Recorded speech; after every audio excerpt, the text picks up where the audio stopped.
बीच एक बड़ी खबर ग्रेटर नोएडा से आपको बता दें, ग्रेटर नोएडा में 30 करोड़ की हेरोइन बरामद की गई है। जहां गैराज में खड़ी कार में हेरोइन रखी थी, कार से 5 किलो हेरोइन बरामद हुई। बीटा 2 थाना क्षेत्र के एचर इलाके के एक गैराज में कार खड़ी थी। 2 अफगानियों की निशानदेही के बाद दिल्ली पुलिस ने 30 करोड़ की हेरोइन को बरामद किया है। गैराज मालिक मैकेनिक को दिल्ली पुलिस अपने साथ बरहाल ले गई है।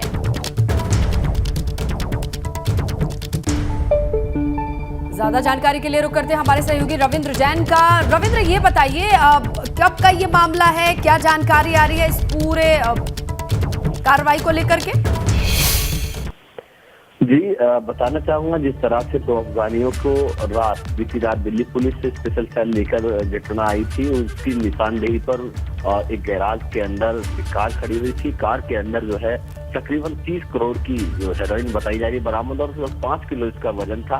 और पुलिस ने जो गैराज संचालक है और एक मैकेनिक है, उसको अपने साथ में लेकर उसको भी दिल्ली पुलिस साथ में ले गई है। और यहाँ पर देखिए कितनी बड़ी घटना थी, क्योंकि जिस तरह से जो हेरोइन इतनी भारी मात्रा में यहाँ पर जो गैराज के अंदर से बरामद हुई है। ये कार कई जगह ठीक होने के लिए खड़ी हुई थी। पहले सूरतपुर क्षेत्र में खड़ी थी, उसके बाद जो है कासना के गैराज में खड़ी हुई थी।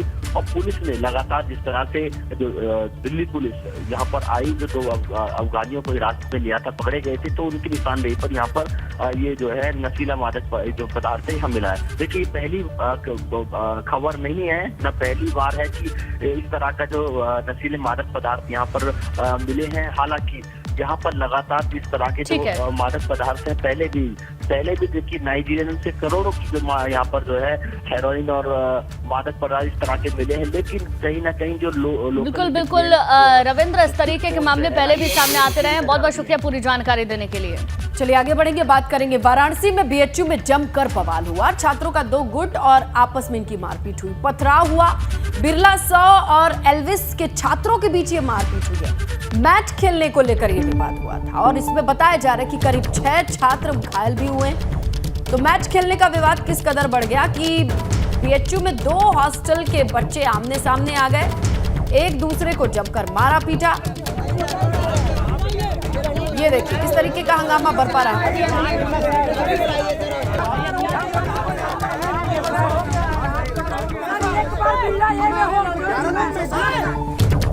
चलिए खबरों में आगे बढ़ते हैं, बात करते हैं उधम सिंह नगर के खटीमा पीलीभीत रोड पर कार सवार दबंगों की दबंगई देखने को मिली। पेट्रोल पंप पहुंचकर कार सवार दबंगों ने पेट्रोल पंप कर्मचारी से मारपीट की। वहां पर कर्मचारी का गुनाह सिर्फ इतना था कि उसने कार सवार दबंगों से पेट्रोल डलवाने के एवज में पैसे मांगे, जो कि उसका काम है। और उसके बाद माहौल कितना बिगड़ा, इसकी बानगी तस्वीरें, ये वीडियो है जो सीसीटीवी वहां लगा था उसमें दर्ज किया गया। मामला भी दर्ज हुआ है पुलिस में। देखना यह है कि इन दबंगों पर क्या कार्रवाई होगी, कहीं रसूख का इस्तेमाल करके ये छूट ना जाए, बच ना जाए। बिल्कुल, देखिए सीसीटीवी फुटेज भी हम आपको दिखा रहे हैं किस तरीके से दबंगों की दबंगई सामने आई है। इन तस्वीरों में साफ तौर पर देखे जा सकता है पेट्रोल पंप कर्मचारी से ने पैसे मांगे थे और पैसे ना देने पर यह दबंगई दिखाई गई।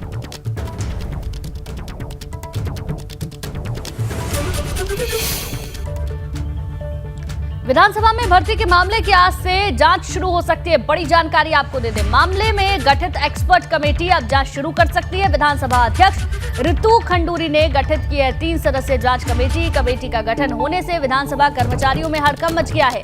जांच के दौरान सभी कर्मचारियों को विधानसभा में ही रहना होगा। लगातार ये मामला अब तूल पकड़ता जा रहा है और इस पर एक्शन भी लिया गया है। ऋतु खंडूरी जब विदेश के दौरे से वापस उत्तराखंड लौटी, एक प्रेस कॉन्फ्रेंस हुई और उन्होंने 3 सदस्यीय एक कमेटी का गठन किया। अब वो कमेटी ही इस पूरे मामले की जांच पड़ताल करेगी। सभी कर्मचारियों को विधानसभा में ही रहना होगा। बिल्कुल, और यहां पर जांच कितनी कड़ी होगी उसका अंदाजा आप लगा सकते हैं। सीएम की एक चिट्ठी के बाद ये एक्शन लिया गया, जिसमें सीएम ने खुद कहा कि इस पूरे मामले की एकदम उच्च स्तरीय जांच हो, बड़ी कड़े तरीके से जांच हो, और उसका अंदाजा लगाइए कि उसे ही फॉलो कर रही हैं ऋतु खंडूरी। उन्होंने विदेश दौरे से लौटते ही एक प्रेस कॉन्फ्रेंस की और जो एक्शन लिया जा रहा है उसकी पूरी जानकारी दी कि ये उच्च स्तरीय जांच है और इसके दायरे में आए चाहे कोई बड़ा से बड़ा अधिकारी क्यों ना हो, उसे शामिल होना पड़ेगा। जांच निष्पक्ष होगी, इस बात का भरोसा दिलाया, आश्वासन दिया। और उसी के तहत देखिए कि अब कोई भी कर्मचारी बाहर नहीं जा सकेगा। इस पूरी जांच में उसका सहयोग जरूरी है। तो ये पूरा मामला तूल पकड़ते जा रहा है। किस तरीके की हलचल है ये समझने के लिए रुख करते हैं देहरादून का। हमारे सहयोगी पंकज राणा का रुख करते हैं। पंकज, किस तरीके की स्थिति है जहां पर अधिकारियों पर इस जांच का प्रेशर साफ तौर पे देखा जा सकता है? निश्चित तौर पर देखिए, जो जांच कमेटी बनाई गई है विधानसभा स्तर पर, उसमें पूरी तरह से अब जांच को आगे बढ़ाना शुरू कर दिया है। ये सूचना कल मिली है कि कल ही समिति ने विधानसभा में जाकर तमाम चीजें देखी हैं, यानी कि आज से विधिवत रूप से ये समिति अपनी जांच की शुरुआत कर देगी। तो ये चीजें साफ इशारा कर रही हैं कि विधानसभा स्तर पर जो तमाम गड़बड़ियां हुई हैं भर्ती में, उनको लेकर जो जांच समिति बनाई गई है, उसमें अब उसके बाद तमाम जो विधानसभा के अधिकारी कर्मचारी हैं उनमें एक दहशत का माहौल बना हुआ है। वो इसलिए बना हुआ है क्योंकि समिति अपने स्तर से जांच करेगी और समिति में जो सदस्य बनाए गए हैं वो ईमानदारी और कार्मिक प्रशासनिक अनुभव लंबा रखते हैं। तो उनके स्तर पर जांच अगर की जाती है और उसमें किसी भी तरह की गड़बड़ी की जाती है तो जितने भी भर्तियों में गड़बड़ी पाई जाती है उनको निरस्त कर दिया जाएगा। इसीलिए तमाम कर्मचारियों में डर बना हुआ है कि अगर गड़बड़ी पाई गई तो उनकी नौकरी विधानसभा से छूट जाएगी। कल ऐसी सूचना मिली थी। जांच कमेटी क्या-क्या चेक करेगी? क्योंकि आम लोगों के समझ में क्या आएगा कि जांच कमेटी जा रही है, क्या लोगों के पेपर वैलिड हैं कि नहीं, लेकिन यहाँ तो सवाल भर्ती की प्रक्रिया पर है। उन्हें किस डोर से अंदर भेजा गया है? तो क्या ये जांच करने के लिए सिर्फ पेपर वेरिफिकेशन होगा या उस प्रॉपर प्रोसेस को वेरीफाई किया जाएगा कि भर्तियों की निकली थी जानकारी की नहीं, कितने अभ्यर्थी थे, ये जांच होगी?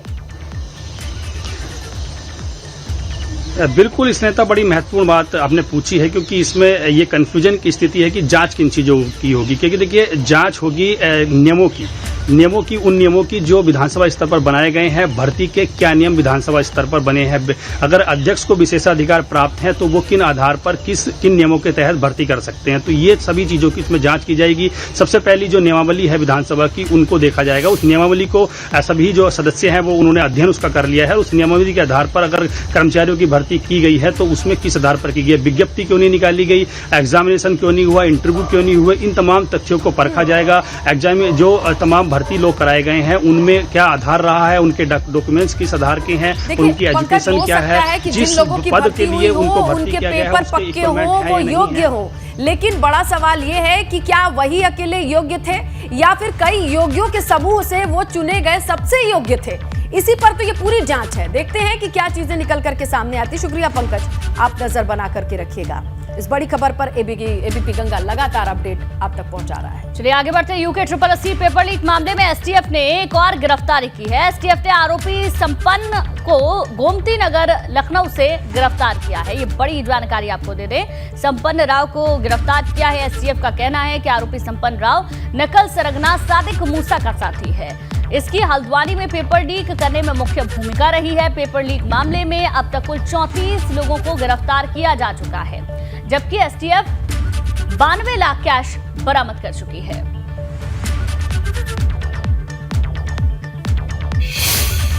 देखिए, पिथौरागढ़ में के लक्ष्मण सिंह मेहर कॉलेज में ग्रेजुएशन के छात्रों ने कंपनियां जांचने में बड़ी लापरवाही पाई है। ये बात सामने आई है। लास्ट ईयर के छात्र छात्राओं में से 80% बच्चों के सभी विषयों की अगर आप बात करें तो 0 से 5 नंबर दिए गए हैं।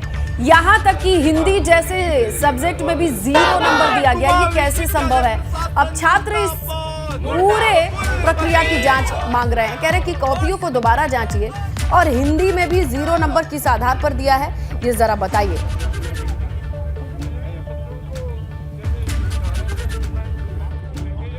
सिंह ये कॉलेज है, यहाँ का मामला तूल पकड़ते नजर आ रहा है, क्योंकि छात्रों का कहना ये है कि कई सब्जेक्ट में कई स्टूडेंट को 0 से 5 नंबर दिए गए हैं और अब जांच हुई। सेकेंड ईयर में हम प्रमोट हो गए थे, लेकिन फर्स्ट ईयर में हमने जो परीक्षा दी थी उसमें एक भी बच्चा ऐसा नहीं है जिसके कि 50 में से 25 तक लास्ट हमारे कम मार्क्स थे। और इस बार हमें इन्होंने 1 या 3 दे रखे। अगर हमारी कॉपियाँ रीचेक होती है तो हमारा रिजल्ट हमारी मांग है कि 3 दिन के अंदर नया बन के आए। वहीं कांग्रेस नेता राहुल गांधी की अगुवाई में 7 सितंबर से भारत जोड़ो यात्रा शुरू होगी। कन्याकुमारी से कश्मीर तक ये यात्रा 8,500 किलोमीटर के करीब होगी, जिसमें कांग्रेस के 118 नेता पदयात्रा करेंगे। उत्तराखंड से भी इस यात्रा में कई नेता शामिल होने वाले हैं। तो राहुल गांधी के नेतृत्व में भारत जोड़ो यात्रा निकलेगी। कन्याकुमारी से कश्मीर तक यात्रा निकाली जाएगी। कांग्रेस के उत्तराखंड से भी 5 नेता इसमें शामिल रहेंगे।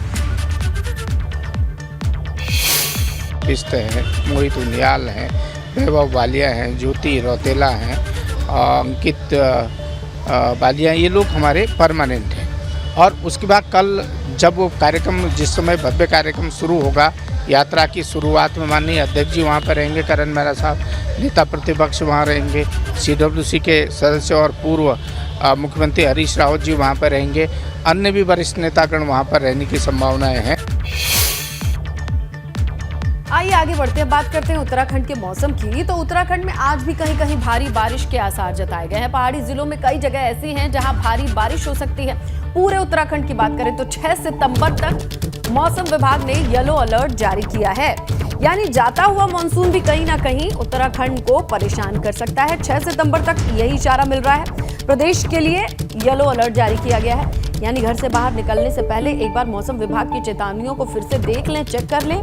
और इसी लिहाज से बारिश को लेकर के प्रशासन को सतर्क करने वाली येलो अलर्ट की जानकारी आ रही है। सीधा रुख करते हैं हमारे सहयोगी पंकज राणा का। पंकज, ये बताइए 6 सितंबर तक येलो अलर्ट बताया जा रहा है, कौन कौन से सेंसिटिव जोन हैं? देखिए, 6 सितंबर तक मौसम विभाग ने बारिश का येलो अलर्ट जारी किया है। इसमें खासकर अगर देखा जाए तो पर्वतीय जिलों में पर्वतीय जिले शामिल किए गए हैं। पिथौरागढ़, बागेश्वर, अल्मोड़ा, उत्तरकाशी और टिहरी जिलों को इसमें शामिल किया गया है, जहां पर बहुत ज्यादा बारिश होने की संभावना जताई गई है। देहरादून जिला भी इसमें शामिल है और आज देहरादून में सभी स्कूलों की छुट्टी भी डीएम ने कर दी है, क्योंकि आज येलो अलर्ट जारी किया गया था। लेकिन अभी क्योंकि मौसम साफ है और पूरी धूप खिली हुई है, तो कह सकते हैं कि आने वाला जो वक्त होगा, यानी कि 1-2 घंटे बाद मौसम का मिजाज बदल जाएगा और बहुत भारी बारिश होने की संभावना जताई गई है। इसमें महत्वपूर्ण चीज ये है कि तो मसूरी, देहरादून के मसूरी क्षेत्र को, मालदेवता क्षेत्र को, सरखेज क्षेत्र को, जहां पर अभी पिछले दिनों आपदा आई थी, वहां पर अलर्ट जारी किया गया है और वहां पर एसडीआरएफ और एनडीआरएफ की टीमों को पहले ही प्रशासन ने भेज दिया था। इसके अलावा अगर हम पर्वतीय जिलों की बात करें तो पिथौरागढ़, टिहरी, बागेश्वर, उत्तरकाशी और जो अन्य जिले हैं वहां पर भी सतर्कता बरतने के निर्देश दिए गए हैं और कहा गया है कि 6 सितंबर तक पूरी तरह से येलो अलर्ट जारी किया गया है। सतर्कता बरती जाए, खासकर उन स्थानों पर जहां पर लैंडस्लाइड की दिक्कतें होती हैं, आने पर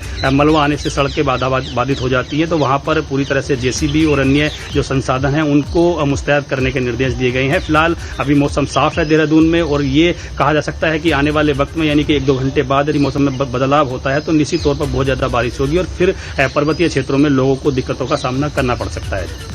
बिल्कुल पंकज, बहुत बहुत शुक्रिया तमाम जानकारी के लिए। इन चेतावनी का ध्यान तमाम प्रदेशवासियों को रखना होगा। चलिए आगे बढ़ते हैं। टिहरी में एक बार फिर से बारिश का कहर देखने को मिला। तिमली ग्राम सभा में बारिश की वजह से किसानों की फसलें बर्बाद हो गई, तो वहीं 3 मकान ध्वस्त हो गए और पुल भी बह गया। देखिए रिपोर्ट।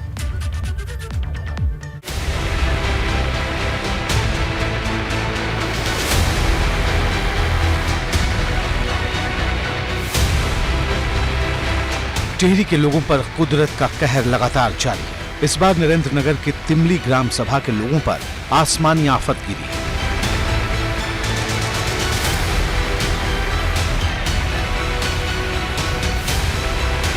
बारिश इस कदर हुई कि दुबल्यान गांव के आसपास तबाही मच गई। कई किसानों के खेत तबाह हो गए, तो बारिश के पानी के साथ बहकर आया मलबा जहां तहां बिखरा हुआ है। दुबकल्याण और खंडेटी गांव के किसानों को सबसे ज्यादा नुकसान हुआ है। खेतों में खड़ी फसल बर्बाद हो चुकी है। किसानों की कई महीने की मेहनत पर पानी फिर गया है।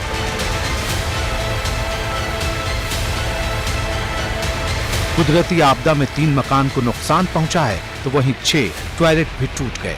गांव के 2 पुल और पैदल मार्ग भी तबाह हो गए।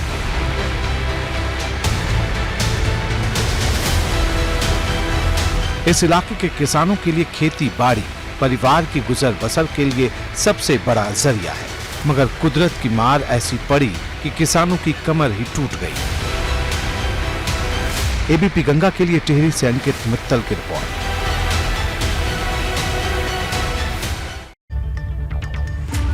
कोटद्वार में विधानसभा अध्यक्ष रितु खंडूरी ने सुखरो नदी पर बने पुल का निरीक्षण किया। इस दौरान अधिकारियों को पुल की मरम्मत कर जल्द खोलने के निर्देश दिए। आपको बताएं कि सुखरो पुल का एक हिस्सा धंसने से इसे बंद किया गया था, आवाजाही रोकी गई थी प्रिकॉशनरी वे में एहतियात बरतते हुए, लेकिन कब तक, ये बड़ा सवाल था क्योंकि लोगों को दिक्कत हो रही थी। इस पर रितु खंडूरी ने संज्ञान लिया और जल्द से जल्द इसकी मरम्मत के निर्देश दिए हैं। सड़क धंसने के बाद इस पुल का जो हिस्सा क्षतिग्रस्त हुआ है उसे दुरुस्त किया जाए, लोगों की जिंदगी पटरी पर आए, आवाजाही के लिए पुल का इस्तेमाल हो पाए, ये निर्देश दिए। वहीं मौसम से जुड़ी सटीक जानकारियां देने में उत्तराखंड मौसम विभाग अब और भी सक्षम होगा। दरअसल उत्तराखंड में दूसरे डॉपलर रडार ने भी काम करना शुरू कर दिया है।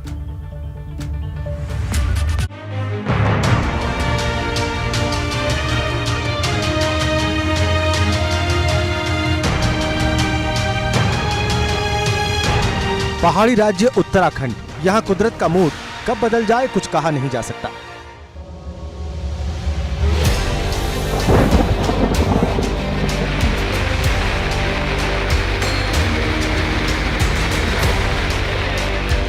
बरसात के मौसम में तो हर साल कुछ न कुछ आपदा जरूर आती है, मगर आने वाले दिनों में इस समस्या का काफी हद तक समाधान होने जा रहा है। केंद्र सरकार की तरफ से उत्तराखंड में 3 डॉपलर रडार लगाने की इजाजत मिल चुकी है। नैनीताल के मुक्तेश्वर और टिहरी के सुरकंडा में डॉपलर रडार लग चुका है, जबकि पौड़ी के लैंसडाउन में तीसरे डॉपलर रडार लगाने की तैयारी है। जो डॉपलर रडार सिस्टम लगा है सुरकंडा में, और खबरें ये आ रही हैं कि वो इंस्टॉल हो गया है और वो फंक्शन करना शुरू कर दिया है उसने। उसकी रेंज है 100 kilometre. Doppler radar weather forecasting में, मतलब मौसम की भविष्यवाणी करने का बहुत सटीक और परखा हुआ एक सिस्टम है, एक प्रणाली है। उत्तराखंड में जो एक्सट्रीम इवेंट्स हैं वेदर की, उसकी जनित जो आपदाएं हैं, उनको कम करने में इससे बहुत मदद मिलेगी। चारधाम से लेकर भारत चीन बॉर्डर तक मौसम की सटीक जानकारी देने में टिहरी के सुरकंडा का डॉपलर रडार कारगर साबित होगा। टिहरी जिले में मौजूद इन डॉपलर रडार की रेंज एयर डिस्टेंस 100 किलोमीटर है, जिसके माध्यम से उत्तराखंड के चारों धामों में मौसम की सटीक जानकारी मिल सकेगी। जो सुरकंडा जी में रडार है वो ऑपरेशनल हो गया है। अब कल से इसके प्रोडक्ट्स अभी जो है ठीक से मिलने हमारे को शुरू हो जाएंगे। तो मैं समझता हूँ कि जो यात्रा वाला जो ज़्यादा एरिया है, जो जिसमें चारधाम यात्रा चलती है, तो उसमें जो है अच्छी कवरेज हमको मिलेगी। और जो नाव कास्ट वगैरह वो लोकेशन स्पेसिफिक है या कौन से एरिया में ज़्यादा संभावना उसकी है, तो वो हम अच्छा कर पाएंगे। मानसूनी सीजन में कुदरती आपदा, बादल फटना जैसी घटनाओं में एक तरफ संपत्ति का नुकसान होता है तो वहां पर जनहानि भी होती है, मगर आने वाले दिनों में इससे बहुत हद तक निजात मिल सकेगी। अभी सुरकंडा जी में एक और डॉपलर रडार उत्तराखंड को मिला है, वहीं पौड़ी जिले के लैंसडाउन में भी एक और डॉपलर रडार लगना है। इन तमाम डॉपलर रडारों के लगने के बाद उत्तराखंड मौसम विभाग सटीक जानकारी देने में और ज़्यादा सक्षम हो जाएगा। सहयोगी निशांत चौहान के साथ रवि कैंथुरा, एबीपी गंगा, देहरादून। देहरादून से खबर है, आज राजभवन में शिक्षक दिवस पर कार्यक्रम आयोजित होगा। शैलेश मटियानी पुरस्कार से शिक्षकों को सम्मानित किया जाएगा। देखिए, इसमें राज्यपाल गुरमीत सिंह शिक्षकों को सम्मानित करेंगे। उच्च शिक्षा मंत्री धन सिंह रावत भी मौजूद रहेंगे। राजभवन में सुबह 11:30 बजे का वक्त है जब इस कार्यक्रम का आयोजन होगा। इस दरमियान तस्वीरें आएंगी। शिक्षक दिवस के मौके पर इस खास कार्यक्रम का आयोजन किया गया है, जिसमें उच्च शिक्षा मंत्री मौजूद रहेंगे और राज्यपाल गुरमीत सिंह शिक्षकों को सम्मानित करेंगे। चलिए आगे बढ़ते हैं। यूट्यूबर बॉबी कटारिया ने पुलिस की नाक में दम कर दिया है। पुलिस उसे पकड़ने की कोशिश कर रही है, मगर वो पुलिस को लगातार चकमा दे रहा है और अभी भी पुलिस की गिरफ्त से बाहर है। मामला दर्ज होने के 25 दिन बाद भी बॉबी कटारिया की गिरफ्तारी नहीं हो पाई है। बॉबी कटारिया पर देहरादून की सड़क पर खुलेआम ट्रैफिक रोककर शराब पीने के मामले में कई धाराओं में मुकदमा दर्ज है। बॉबी कटारिया लगातार पुलिस को चकमा देता आ रहा है। खुलेआम ट्रैफिक रोककर शराब पी थी, जिसके बाद से मामला दर्ज हुआ। कि दिल्ली पुलिस ने भी इनके खिलाफ जो है बहुत हीनस क्राइम सेक्शंस में मामला पंजीकृत किया है और उसमें जो है 7 साल से ज़्यादा की सज़ा है, तो उसको जेल जाना है। और हम भी प्रयास कर रहे हैं कि वो कहीं से ट्रेस आउट हो जाए, आकर के अपना जो भी इसमें विधिक कार्रवाई की जानी है वो कर ले और उसके बाद जो भी इसको जो भी इसके कानूनी विकल्प उपलब्ध है उसके बाद वो उसका करते हुए अपना जो है बचाव कर ले, जो भी कर रहे हैं। और देखिए, बारिश कम होने के साथ ही केदार घाटी में हेली सेवाओं का संचालन फिर से शुरू किया जा रहा है। केदार घाटी में 2 सेवाएं पहुंच गई हैं, जबकि एक हेली सेवा पहले से ही सेवा दे रही थी। हेली टिकट की अगर बुकिंग की बात करें तो 15 सितंबर तक ये फुल हो चुकी है, यानी अगर हेली सेवा का लाभ लेना चाहते हैं तो आपको टिकट के लिए इंतजार करना पड़ेगा। 15 सितंबर तक ये बुकिंग फुल। पूर्व में जो है 9 कंपनियां हेली यहाँ पर काम कर रही थी, उनमें से एक कंपनी हिमालयन जो है इस पूरे वर्ष में यहाँ पर काम किया। और अब जो आने वाली जो कल जो हमारे पास आ गई है, क्रिस्टल और चिप्सन 2 कंपनियां आ गई हैं। शेष कंपनियां 8 तारीख, 9 तारीख, 10 तारीख और इस प्रकार से आगे जो है अगले 15 तारीख तक सभी कंपनियाँ आने की आ जाएगी यहाँ पर और अपना कार्य प्रारंभ सेवाएँ शुरू।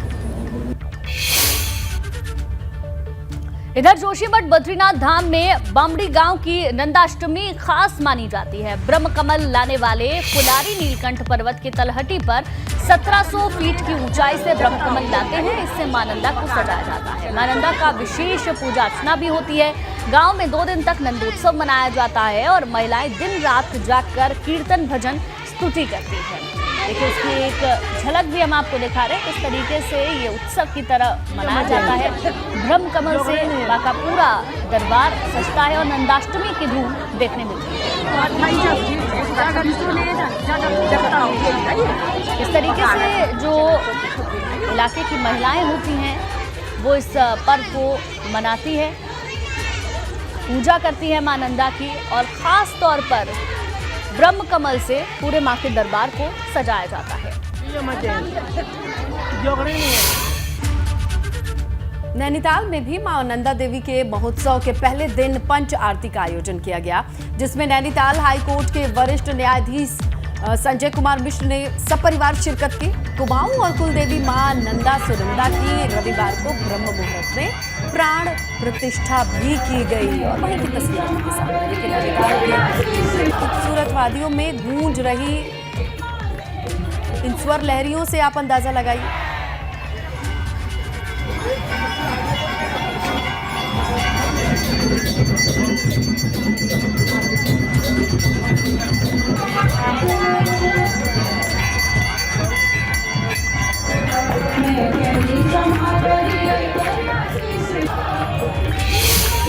चलिए आगे बढ़ेंगे, बात करेंगे। यूपी के मुख्य सचिव दुर्गा शंकर मिश्र अयोध्या के दौरे पर हैं। इस दौरान उन्होंने दीपोत्सव की तैयारियों का जायजा लिया, साथ ही विकास परियोजनाओं को लेकर अधिकारियों के साथ बैठक की। दीपोत्सव के इस महोत्सव की बात करें तो इस बार 16 लाख दीप जलाने का लक्ष्य है। इसके लिए 18,000 वॉलंटियर्स की टीम बनाई जा रही है। योगी सरकार अपना ही पिछला रिकॉर्ड तोड़ने की कोशिश में है और इसी मिशन को धार देने के लिए ये विजिट रही, ये दौरा रहा। इसमें हम लोग राम की पैड़ी में जो फसाड का काम हुआ था उसको और एक्सटेंशन देना चाह रहे हैं। उसके लिए भी हम लोग के पास बजट के लिए हम लोग ने मांग किया है और वो सैंक्शन होने की स्थिति में है, तो उसको भी हम लोग एक्सटेंशन करना चाह रहे हैं। और भी जो हमारे फसाड के कार्य हैं उसको एक्सटेंड करेंगे और भी जो हमारे प्रोजेक्ट्स हैं, जो अयोध्या विजन के प्रोजेक्ट्स हैं, उसको हम तीव्र गति से कर रहे हैं।